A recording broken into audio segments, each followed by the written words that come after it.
BH boys wey be Boko Haram terrorists, they don't attack Magumeri town for inside Borno State. According to how they hear the story, they enter inside the town with big motor truck and Okada them around 12:15 p.m. Call the fire gun anyhow. The former national chairman of All Progressive Congress, wey be Adams Shomole, don't turn to prayer warrior as he gathered some APC members. They call the fire prayer for inside Edo State. They beg God, say may God help them, may they win Governor Godwin Obaseki for inside Edo State September 19 election. Operation of Oji Division Headquarters for inside Imo State, the Eko Oloba Command, don't catch one husband and wife, wey be Mr. Goodluck and Mrs. Benita Ogbuji, as they overbeat their 8-year-old houseboy, wey be Wisdom, say because saying back at 100 naira instead of 15 naira no. Supreme Court don hear say the Speaker of House of Assembly, wey be Mr. Mudashiru Obasa, say no record to show say in a lawyer for inside a registry. And na Sahara reporters then that they come out come yarn this one.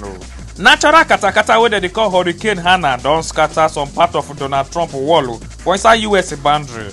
Court don start the case against Garba Shehu, Boss Mustafa, and other ogbonge government people that will break COVID-19 rule during the burial of the former late chief of staff wey be Abba Kyari after winning Mufbai. The Minister of Niger Delta Affairs, wey be Godswill Akpabio, don write all the names of members of National Assembly wey NDDC give contract.